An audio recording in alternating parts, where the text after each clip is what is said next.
لا لا لا، اقسم بالله انا مش فاهم يعني ايه يا حسين، والله العظيم بكلم بجد.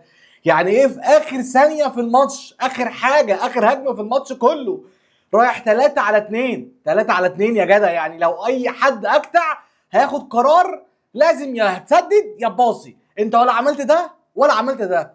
اقسم بالله ما فاهم بجد، انا هتجنن اقسم بالله بجد. يعني سهرين لحد الساعه 5 وربع حاليا، في الاخر الماتش يخلص تعادل. لا وكمان بالعكس، بعد ما كنت المفروض اكسب اقل حاجه في الشوط الاول 5-0، انا كان ممكن اخسر عادي في الشوط الثاني 3-4 مستريح.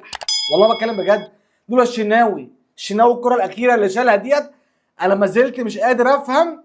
هي الحمد لله ان هي جت في دماغه، بس مش مشكله، هو شال كره قبليها صعبه، اللي هو بتاعت ميسي اللي حاططها ديت في البعيده وهو شالها. انا قلت الكره سقطت خلاص، انا قلت الكره نزلت في الجول، قلت الشناوي خلاص هتخش فيه. بس الحمد لله ان هو طلع طويل وجابها، فدي مش مشكلتي. مشكلتي في الكره اللي بعديها يا جدعان. ازاي؟ والله بكلم بجد، ازاي يا حسين؟ انت لعيب دولي، بتلعب في الاهلي بقالك كام سنه، قرارات زي ديت معلش لو طفل هيعملها صح، هياخد قرار صح، يا هتسدد يا هتعمل الباص. معاك قفشه وطاهر اتنين رايحين 3 على 2 يا جدعان. ازاي؟ والله بتكلم بجد. يعني انا كان ممكن اكسب الماتش برضو في اخر ثانيه، في اخر هجمه كان ممكن اكسبه، رغم يعني المفروض كنت اكسبه في الشوط الاول 5-0 اقل حاجه. اقسم بالله 5-0 يا جدعان، والله العظيم عيب. ده اسهل ماتش في البطوله. اقسم بالله فريق مالطا حرفيا اسهل ماتش في البطوله مش عارفين يكسبوا. انتر ميامي ما فيش غير ميسي وسواريز يعني وبوسكيتس، يعني نوعا ما مش قادر العب عليهم كره. والله بتكلم بجد. مش عارف انقل نقلتين عدلين في الشوط الثاني كله. شوط اول انا دايس عليهم وبايدي اكسب اقل حاجه 4-5. شوط ثاني ما نزلتش اعمل غير الكره الاخيره بس، الكره الاخيره وتريزيجيه اللي هي في بدايه الشوط، بس كده. يعني ايه بجد؟ انا جاي ليه طيب؟ جايب ليه كميه الترسانه اللي عنده قدام؟ تريزيجيه، زيزو، بن شرقي فين؟ ما نزلش ليه بن شرقي؟ جراديشار، وسام ابو علي، امام اللي اتصاب في اول 7 دقايق النحس. ايه يا جدعان بجد؟ اقسم بالله تعبنا. ايه القرف ده؟ اسهل ماتش في البطوله مش عارفين يكسبوا. عارف يعني إيه اسهل ماتش؟ جايين في اللي هو ده مضمون، المفروض ماتش السعوديه مضمون، وفي الاخر ماتش انتر ميامي مضمون، وفي الاخر احنا اللي مش مضمونين اصلا. والله العظيم حتى ما مضمونين يا جدع. ايه يا جدعان القرف ده؟ شوط اول سبحان الله، امام اللي هو يعتبر افضل لاعب في مصر الفتره الاخيره جاي يتصاب في اول 7 دقائق في الماتش، في اول 7 دقائق. بعديها سبحان الله نزل كمل ومش عارف ايه، راح هو وتريزيجيه 2 على 1 وراح انفراد، امام ضيع انفراد، ضيع يعني رغم ان الكره سهله جدا. اعتقد كان بدي يحطها من فوق الحارس او في كوبري، في اي حاجه محتاجه منك شويه ذكاء او تركيز.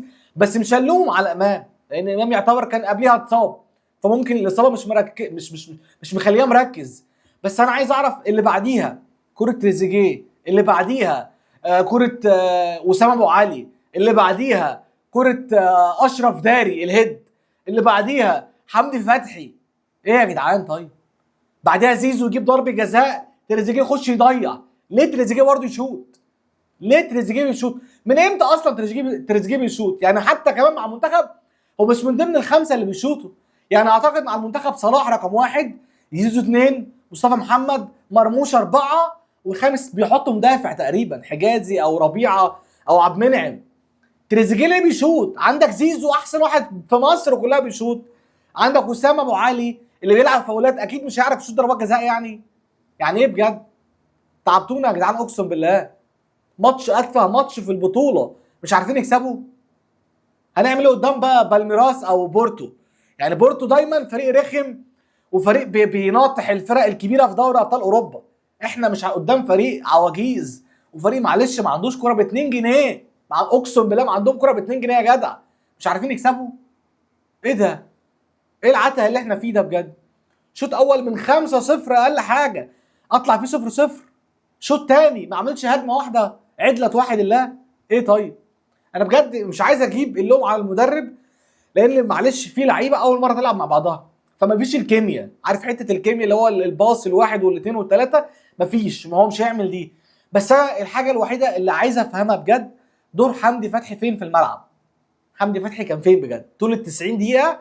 انا ما شفتش حمدي فتحي، شايف مروان عطيه بس. حمدي فتحي لازمته ايه في الملعب؟ مش قادر افهم. ولا دور هجومي بيعمله عدل، ولا حتى دور دفاعي. طب ايه؟ حتى الكره اللي جات لك اللي انت الاهلي مستنيها منك انك في حته الدور الهجومي احيانا بيجيب اهداف، ما جبتهاش. طب ايه دورك فين يا باشا؟ والله بتكلم بجد، ولا هجومي ولا دفاعي. تاني حاجه، في مشكله في خازوق كده في قلبين الدفاع، اشرف داري وياسر ابراهيم، في فجوه غريبه، مفيش كيمياء ما بين الاثنين. الاثنين مش عارفين يطلعوا بالكره ولا مره صح، اقسم بالله ولا مره. ده يلعبها لده وده يلعبها لده، وفي الاخر يرجع للشناوي، والشناوي معلش مع كامل احترامي ليه يعتبر بالنسبه لي هو افضل لاعب في الماتش بالنسبه للاهلي، بس كل مره بيطلع الباص من رجليه غلط. كل مره الباص بيطلع من رجليه غلط، مش عارف ابني كرة من تحت. حتى تحركات حمدي فتحي ومروان عطيه نفس التحركات، شبيهه لبعض جدا. فانا مش مستفاد اصلا، مش مستفاد خالص. ليه طيب؟ ليه الاثنين يلعبوا من بعض عشان اوقف ميسي؟ ميسي خلاص مهما يكن عمري كبر بيه. فانا كان بايدي استغل من الشوط الاول، كان بايدي استغل كره امام عاشور الاولانيه، بعدها اشرف داري الهيد، بعدها حمدي فتحي، بعدها وسام ابو علي، بعدها ضربه الجزاء. كان بايدي استغل كتير. حتى الشوط الثاني كان بايدي استغل كره تريزيجيه الاولانيه ديت. حتى التحول بتاع محمد بن رمضان ولا رمضان، نسيت اسمه والله العظيم يا جدع، اقسم بالله تعبتونا.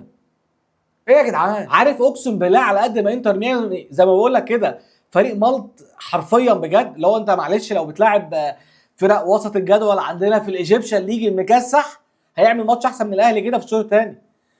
فهو فريق مش حلو، واحنا اللعيبه بتاعتنا بتحسسك ان الكره صعبه، الكره صعبه في الباص في الاستلام والتسلم اللي هي اساسيات كوره مش موجوده عندنا. محمد هاني مع كامل احترامي، انت مع كل كوره جات لك الموضوع بقى صعب، بتحسسني ان الكوره صعبه جدا. لا الكوره مش كده، كوره ولا استلام عارف تستلم، ولا اوفر عارف تعمله صح، ولا باص عارف يطلع من رجلك بطريقه كويسه. ففي حاجه غلط في الموضوع بجد. هي الكوره صعبه قوي للدرجه دي؟ كوره بجد والله العظيم يعني صعبه. مش عارف انقل نقلتين صح على فريق ثلاث ارباع وجيز، ومع كامل احترامي ما يجيش حاجه في قيمه الاهلي او اي حاجه زي كده، او حتى بقيمه الصفقات. ميسي، انت بتلعب ميسي بس وسواريز وبوسكيتس، ثلاث لعيبه؟ ها انا بجد عايز افهم، انت بتلعب ثلاث لعيبه قدام 10 لعيبه؟ الاهلي بجد عمل الانتر ميامي حساب كبير قوي. انا اديته حجم اكبر من حجمه. ليه؟ ليه بجد؟ ليه ادي انتر ميامي حجم اكبر من حجمه؟ رغم ان انا بدنيا احسن، انا فنيا احسن، انا مفروض اعمار سنيه احسن، انا خبرات احسن، انا في كل حاجه احسن. ليه بقى ما نزلش اكسب؟ انا عايز اعرف ليه بجد ما نزلش اكسب. ليه يعني اللي هو ليه اسيب الكوره كتير لانتر ميامي؟ اصلا الشوط الثاني كله الكوره كلها مع انتر ميامي. ليه بجد والله؟ ليه سيب لهم الكوره من الاساس؟ تعبنا يعني؟ تعبنا؟ بنعمل ايه اصلا في الدوري بتاعنا عشان خاطر نتعب قدام انتر ميامي؟ ما بالك هم ما عندهمش دوريين مكسر مش معروف، اقسم بالله ما معروف. احنا نتعب نديهم الكوره، نسيب لهم الكوره عشان خاطر يعملوا علينا هجمات؟ ده انت في الشوط الاول كل التحولات العكسيه السريعه كانت خلاص هي واقفه على الفينش، اللمسه الاخيره، اللمسه الاخيره. الشوط الثاني كله مش عارف اعمل تحول صح. ازاي طيب؟ ما انا مش مقتنع والله بكلم بجد. نزل تريزيجيه مع كامل احترامي، انا بحبه جدا وبحب مجهوده جدا، بس ما زال اللعيب اللي ما اتطورش من ساعه ما خرج من الاهلي. انت عارف يعني من ساعه ما خرج من الاهلي راح استون فيلا، راح الدوري التركي، راح الدوري القطري، راح دوري انجليزي يا جدع، ولسه ما اتطورش. حته الفينش بتاعه لسه في عنده مشكله. ازاي؟